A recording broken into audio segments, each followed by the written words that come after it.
Hello everybody and welcome back to another episode of the Pseudo-Files. I'm Dave, your host, and I'm joined by my co-host, Officer Mike. How you doing, Mike? Doing great, like always, Dave. Always happy to be here. Nice. At the time of recording this episode, the COVID-19 pandemic has really hit our area. I would say pretty damn good it hit us. We're still in quarantine in the state of New Jersey. We have another 30 days that we have to stay in our house. So, yeah, it kind of stinks. But I was given two photos that I'm going to show, and they are pictures of New York City, courtesy of our good friend Joe M., who works there. The first photo up is of 5th Avenue and 57th Street, somewhere around there. It is empty. Like, Mike, what do you think about this? Because I know sometimes you work in that area. Yeah, I generally work a little bit further south. Not too far south from there, but a little bit further south. But I've been up to that area before. Yeah, it's crazy looking at these these photos rather, and just knowing how many people are normally in that area and everything, and seeing how the streets are just empty midday. Yeah, it is shocking. Normally, if I go to New York, which I'm going to be honest with everybody, I don't care for New York. I don't know what it is. I love what it has there. You know, museums, art, food, all that stuff. But I just don't get it. Maybe I'm weird. Yeah. But anywho, normally it is jam-packed full of people like Mike was talking about. And in these photos, it is completely bare. If there is 10, 15 people max, it's crowded. Like, it really is shocking. And if we look at the next one right here, which is further down that road, it's even less people. Yeah. It's amazing. There's Trump Tower there, or one of them. Yeah. And it's really mind-boggling. Yeah, and I think you're only about a block or so, maybe 2 blocks away from Central Park there. So, like, this would be like a pretty heavy traffic area, foot traffic and everything. It really makes you wonder, you know, we're living through such an important piece of history. You know, when we're older, they're going to be reading about this in textbooks, and to see a city which is normally, you know, filled to the brim with people walking the streets, and to see it completely empty, it really makes you take a step back and think, you know, this is really affecting everybody. Yeah. And of course we see it on the news and everything, but to see a actual photo of not just people in hospitals and this and that, but a place that's normally hopping completely deserted. You know, it's kind of weird. It's eerie in a way. Yeah, I agree. Yeah, and talking about strange things, or like eerie things, we can go into our OJ watch here. Hey, Twitter world, it's me, yours truly. So I guess we got some photos courtesy of OJ himself. I think these might be from TikTok, not quite from Twitter world, but either way, they all pretty much end up in the same place. Yeah. But we got a photo of him here, sitting here drinking his Jack Daniels, hanging out on the couch. You can see like he's visibly stressed out here, going a little crazy, and he's been pleading in between this video and the last couple of videos, like pretty much begging people we got to open up these golf courses and stuff like that because he's got nothing better to do. It's like just pretty funny to see coming from him, you know. It cracks me up because he's like sitting there with a bottle of Jack Daniels. Yeah. And in the back in this photo you see like a mask and a thing of Lysol wipes. Yeah. That's right. Yeah. Oh man. And I know he's been begging to get those golf courses open, and he's resorted to turning his house into like a little putt thing. Oh, yeah. Like a mini golf course. Yeah. Oh, man. You know, it's kind of messed up that we keep bringing OJ onto the show. But, you know, like I always say, he's the gift that keeps on giving. He always fits into what we're talking about in some kooky way. Yeah. But you know what? Just like New York, here's a guy that, sure, he has a shady past, but he's extremely wealthy. He golfs all the time. He has a good time, whatever. And he is feeling it. You know, it makes me just want to escape. I think we all need like a nice vacation from what has become the norm. And it just makes me want to go somewhere, Mike. Yeah. Maybe like Kokomo. Kokomo. Oh, man. Now, don't get too excited, Mike, because this isn't the Kokomo with palm trees, coconuts, and sexy women. No, this is Kokomo in the state of Indiana, located in Howard County. Just looking at the city today, it resembles any other American urban area with homes, stores, offices, public recreation, and even a trolley system, believe it or not, for transportation, which I thought was pretty cool. Now, I'm going to be honest, I never heard of this city, but doing my research, it's actually a cool area. They got a lot going on, and if you're a sports fanatic, which I know many people are, and you're looking for some entertainment in any area, you can even catch a baseball game from their Kokomo team, the Kokomo Jackrabbits. So besides having what seems to be a great city, there is a lot of history in the area too, Mike. For example, did you know about Elwood Haynes, who lived about 1857 to 1925? In 1894, he was responsible for creating one of the earliest designs for what we would later on know as the automobile. In the past, it was called a horseless carriage, and Haynes' design was made to be, let's just say, mass-produced. It was made out of simple pieces that could be assembled very quickly for the masses to own. And I think that's very, very important because everybody almost has a car in today's world. And even though Henry Ford is famous for his machines and his assembly line, this guy was the first guy to do it. And also in 1894, the first rubber tire was made there. So automobile buffs should love the historical significance of this place. Yeah, 1894. That's pretty crazy that both the rubber tire and the like one of the early designs for the automobile were both came out of that same place. Yeah, apparently there's a lot to do with this Elwood Haynes guy. He was into metallurgy, aluminum, different stuff like that. And they actually have an Elwood Haynes museum located in Kokomo City.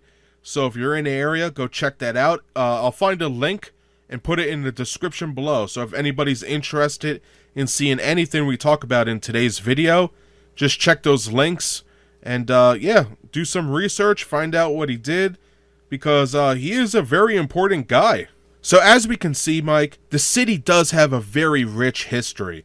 But what if I told you it also had the loudest UFO encounter I have ever heard of? Wait a minute, Mike. Before we get to this story, I'm getting a phone call. Huh, I wonder who it's from. I don't know. It's blocked. Oh, shit. Guys, it's Dstep. Can't talk long. I'm on the run.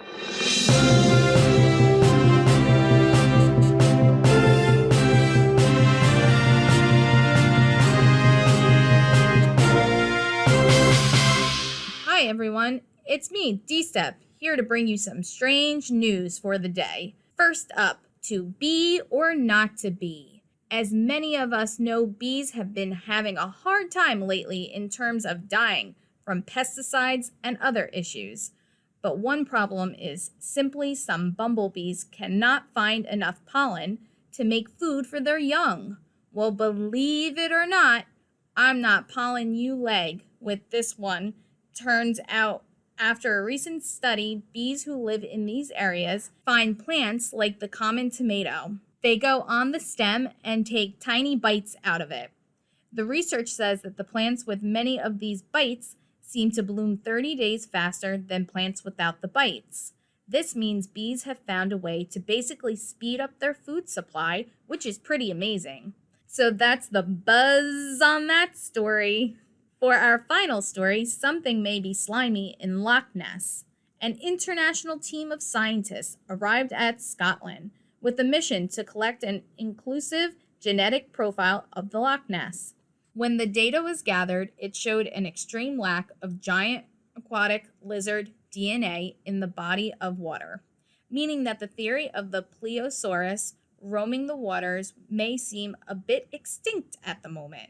However, what they did find was a massive amount of eel DNA. Now, this could mean that there are many eels in the massive body of water, or it means that there is a giant 100-foot-long eel that stalks the waters. Guess you could say they might have unlocked a door and opened another there with the mystery of the lake. Okay, so that does it for the news. I know I only did 2 strange tales, but if I stay on too long, the feds will triangulate my position. What? Who is this? Prank call, prank call. Dstep out. Oh man, every time she calls us, Mike, it just gets worse and worse. Yeah, I really hope that she finds a way to stay safe, stays out of the government's eyes there. Prank call, prank call. I haven't heard that since the 90s. But anywho, today we're going to talk a little bit about the Kokomo lights, or the Kokomo explosion. And this is what I was referring to before we were contacted by Dstep. So, this is the story. On Wednesday, April 16th, 2008, at around 10:30 p.m., the residents of Kokomo were preparing to go to bed. At this moment, a massive boom was heard, not only in the city of Kokomo, but the counties of Howard and Tipton, which is around 27 miles away. After the boom shockwave hit, it was said to rattle windows throughout the area. Many people say that the earth itself shook like an earthquake, Mike, so this is a pretty loud boom they heard. When the shockwave passed, the residents were quick to go outside.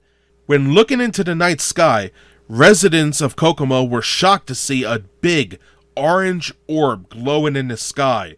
It is then said that the orb shot out a couple of other smaller glowing orbs into the sky as well.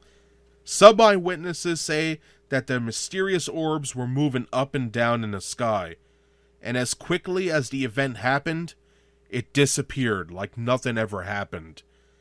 And I think this is a very cool story because it wasn't an eyewitness as, normally with a UFO, it's like one person or maybe a couple in a car and they see something. And, it's pretty hard to believe one person.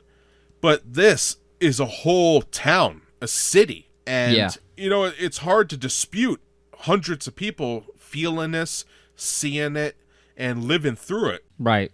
And like calling 911 and... Oh, yeah. There was 911 phone calls. There was ex-veterans for the Air Force that lived in the city that saw this. I mean, it's everywhere. And one of those 911 calls was a gentleman who said that he saw an aircraft basically blow up and disintegrate in the sky. And that's what the orange orb was. However, to dispute that, there was no wreckage found anywhere in the area. It is very bizarre, but I want to dive into different things that were around the area, and we're going to talk more about this story in doing so. First of all, north of Kokomo, we have the military base. It's an Air Force base called Grissom Air Force Base, and a section of that today is called the Grissom Air Museum. So if you want to go to Kokomo and check that out, by all means, go there, because it looks pretty awesome. But out of that military base, they used to fly lots of F-16s. Now, for those who don't know, the F-16 is also called the F-16 Fighting Falcon. It's a single-engine, multi-purpose fighter. It's used by the United States Air Force. Its max speed is of 1,500 miles per hour, and it's built by Lockheed Martin and General Dynamics. These are considered one of the best fighters in the Air Force, and I like it. It looks pretty awesome. Mike, did you ever see a F-16 fly around? Yeah, I've seen him a couple times. I spent a little bit of time down at Lackland Air Force Base, so I saw quite a different amount of aircraft and stuff down there. Yeah, they look pretty cool. So, like I mentioned, you have a bunch of these flying around the area, so people, the residents, are used to seeing these guys fly around. So when somebody says that it could have been an F-16 that exploded or something like that, it's not really feasible because a fighter of that size could not make an orb in the sky that would burn like that. One of the reports say that they saw a plane drop CAF or SHAF, however you want to pronounce it, which are the bright lights that distract missiles with the heat so that way they don't blow up the jets themselves. Those are very small compared to what would be a miniature sun in the sky. You know what I'm trying to say? Right. So it doesn't really work out like that. So we can cross F-16s right off the list of what it could have been. Some reports say that the plane exploded, like I already mentioned. And again, we could cross that off the list. Now, this one's pretty interesting, Mike. Apparently, it was rumored that the orbs of light was due to electricity in the air due to an earthquake. Now, when I first read that, I thought to myself, that sounds really ridiculous. But, who am I to judge? So I did what any sane person would do, and I did some research, and I'll be damned. If there is a massive earthquake, and I mean a big one, apparently the electricity that this earthquake would generate does happen to make lights in the sky. That is pretty damn cool. But it's not anything like what this would be. And to also back up that fact, I myself looked up earthquake evidence, Richter scale readings from that year, and apparently there was no earthquake that day. When I looked up the data, the closest event was 2 days later on April 18th, 2008, when an earthquake hit the area with a magnitude of 5.2. So, it wasn't an earthquake, it wasn't an F-16. The military said none of their planes were destroyed, there was no wreckage. So it really leaves you guessing, what was this? Why was it so loud? Why did it make several orbs in the sky? And of course, some of us are going to go, well, maybe it's extraterrestrials, and then half of us are going to go, well, it's just a unidentified flying object. Who knows? It is very interesting, though, that everybody saw this, and again, it wasn't just Kokomo City. It was the whole county, and its brother county, if you will, Tipton. So, a lot of people felt this, saw it, and it was real. There was no arguing about it. It's like saying 9/11, the plane didn't go into the Twin Towers. We all live in that area. We saw it go in. You can't fight that. There was too many eyewitnesses. What do you think about this, Mike? Yeah, it's crazy, especially like you said, for such a large amount of people to report this, and just the fact that there's not really like a clear-cut explanation, and a couple explanations that were given don't really seem to make any sense, like don't really fit in. So it's kind of weird.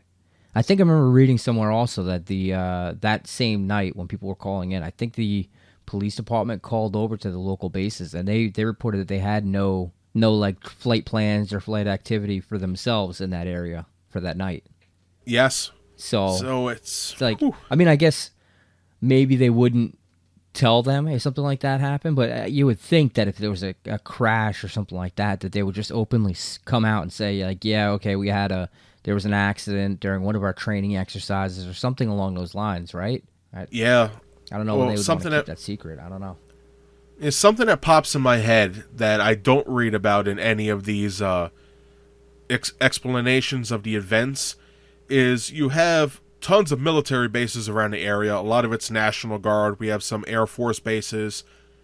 But what if it was a prototype airplane? Okay. Something that we weren't supposed to see, something messed up, and then they had to blow it up.